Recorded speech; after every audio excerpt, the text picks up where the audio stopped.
யாழ் சமையல் அன்பு உள்ளங்களுக்கு இந்நேர வணக்கம். இன்றைக்கி நாங்கள் உள்ளங்கள் அன்புள்ளங்கள் கேட்டு வைக்கினாங்க. யாழ்ப்பாணத்து பாரம்பரிய உணவான கூழ் சமைக்க போகிறோம். பாருங்கோ, ஒடியல்மா, மீன், இறால், நண்டு, முருங்கையில் இதில் குப்பையிலேருந்து அதுவும் கொஞ்சம் போடுங்கோ. மிளகாய், மஞ்சள், புளி, உப்பு, மரவள்ளிக்கிழங்கு, பைத்தங்காய், இது அரிசியும் கவுப்பியும் கொஞ்சம் ஊற போட்டு வச்சுக்கேன். இது கடலை இதண்டான கடலையும் போடலாம். இது மற்றது பிளாக்கொட்டை. இப்போ தண்ணியை கொதிக்க வச்சுருக்கு. இது 7 லிட்டரில் பானை. இந்த 7 லிட்டரில் பானைக்குள்ள நாங்கள் இப்போ தண்ணியை கொதிக்க வச்சுருக்கிறோம். இப்போ தண்ணியை மூடி விடுவோம். தண்ணியை கொதிக்க வச்சுருக்கிறோம். தண்ணி கொதிக்கட்டும் நல்லா. இப்போ நாங்கள் அதுக்கிடையில் இந்த ஒடியல்மா, இது 7 லிட்டர் பானை. இதுக்கு 1/4 கிலோ, இது 1/4 கிலோ ஒடியல் மாவு எடுத்து வச்சிருக்கிறோம். அதை தண்ணியை ஊற்றி கரைச்சி வைக்க போகிறோம்.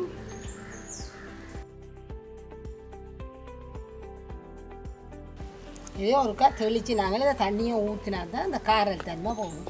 இது போன வருஷத்தான் மாவட்ட வழியாக இனி நாங்கள் இதை கரைச்சி தெளித்து எடுக்கணும்.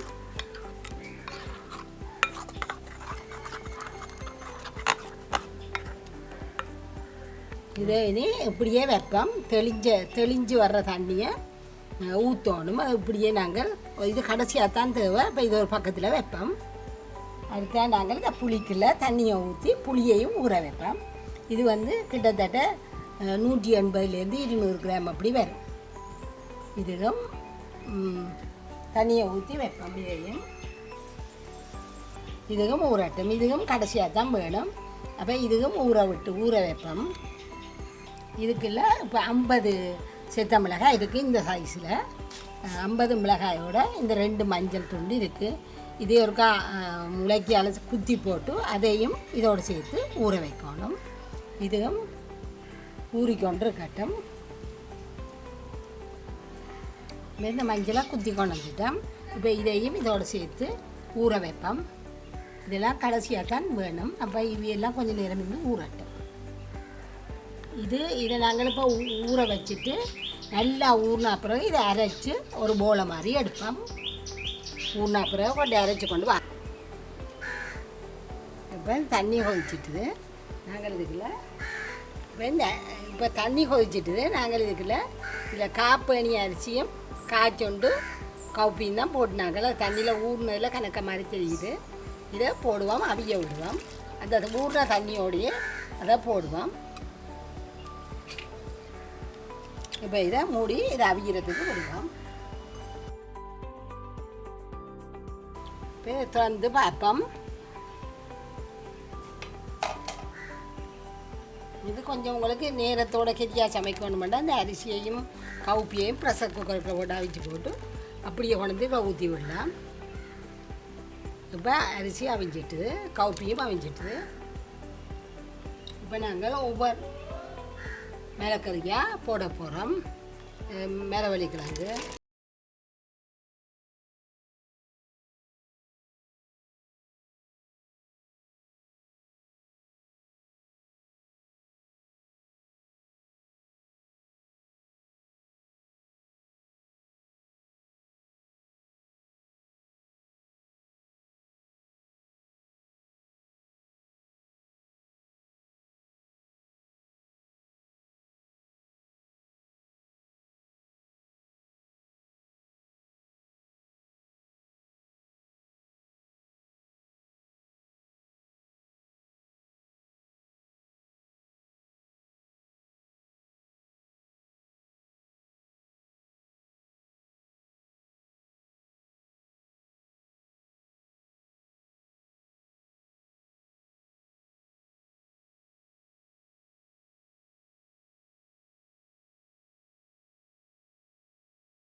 வேறு அவியலுக்கு இந்த கிழங்கு அவிஞ்சிட்டு அது மற்ற எல்லாம் அவிஞ்சிருக்கும்.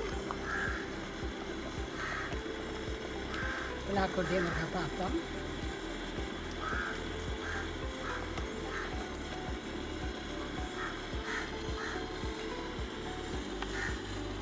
விழாக்கொட்டையும் பார்ப்போம் அவிஞ்சிட்டு வந்து.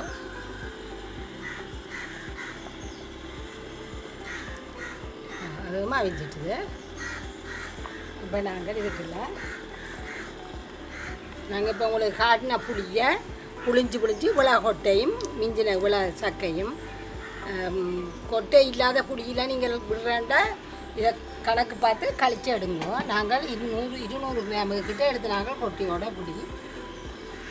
இப்போ இந்த புளியை நான் விட போகிறேன். கரைச்சி தண்ணியை விட்டு கரைச்சி எடுத்துனேன். இந்த கட்டியாக இல்லை நார்மலாக கரைச்சி எடுத்தது.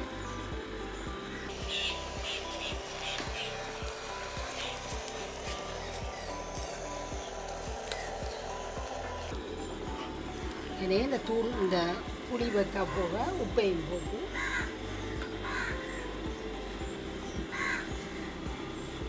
இப்போ இதுக்குள்ள உப்பை போடுவோம். கொஞ்சம் கூடத்தான் வரும். இந்த வழக்கமாக இந்த அளவுக்கு நாங்கள் விடுற உப்பு புளிம்பா கொஞ்சம் கூட போடுறோம். இந்த ஒடியல் மா போடுறோம்.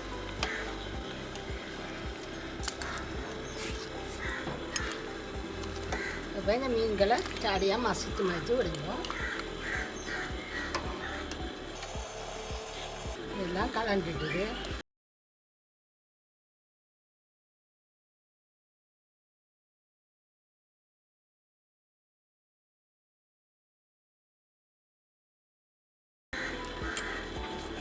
கொஞ்ச நேரம் மூடுங்க. இது புளி வைக்க அடங்க. இப்போ புளி தண்ணி விட்டுட்டோம். நல்லா கொதிக்குது. இந்த தண்ணி வந்து நாங்கள் வெள்ளை கடலை இருந்துச்சுன்னா கடலை போடலாம். இல்லை கடலை பருப்பு போட்டால் இந்த லைட் ப்ரௌன் கலர் வராது உங்களுக்கு. ஆனால் அது கலர் தான் அப்படி வழியே டேஸ்ட்டில் வித்தியாசம் தெரியாது. நாங்கள் அது இட்டியன்றபடியாக இந்த காஃபி போட்டது. இதை இனி இந்த மிளகாயும் மஞ்சளையும் அரைச்சதை போட்டு நல்லா கரைச்சி விடுங்க.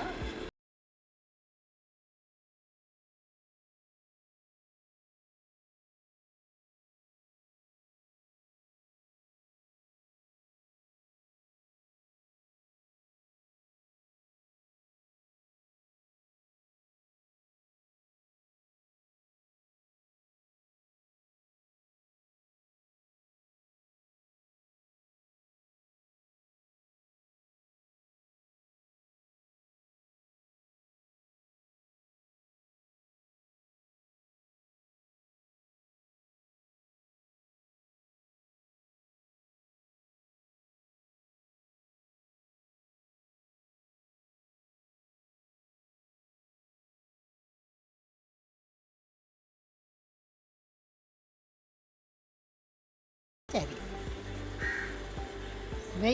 இது இன்னொருக்கா தெளியும். அதையும் ஊற்றுவோம். இப்போ இது நல்லா கொதிச்சிட்டு சரி நாங்கள் ஊற்றுவோம்.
ஒரு கொஞ்சம் மிஞ்சிச்சு தான். இதை நாங்கள் விட்ட மாட்டோம். இன்னும் வந்து தடிப்பாக வந்துடும். இது காணும் இந்த பதம். இப்போ நான் இதை விடுறேன், விடையில இனி இதில் சாடியாக பபிள்ஸ் வேற. நாங்கள் குக்கரை ஆஃப் பண்ணுவோம். பெருசாக கொதிக்க விடுவோம். வண்டியில் ஒரு மெல்லமாக ஒரு கொதி வேற ஆஃப் பண்ணி விட்டுருவோம். இந்த பபிள்ஸ் வருது, வெளி நாங்கள் இதை ஆஃப் பண்ணுவோம். இப்போ நாங்கள் வந்து கடலை இல்லாதபடியாக தான் அந்த கவுப்பியை போட்டு நாங்கள் கவுப்பிலும் பார்க்க சிவப்பு வெள்ளை சிந்தாமணி கல்யாணம் சொல்கிறது, வெள்ளை சென்னா அண்டுவனம் சிந்தாமணி கல்யாணம் அதை போட்டிங்கன்னா கொஞ்சம் பாய்க்கில் கடிபடும், நல்லா இருக்கும். மற்றது உரைப்பு உங்களோட விருப்பத்துக்கு கூட்டி குறையுங்கோ.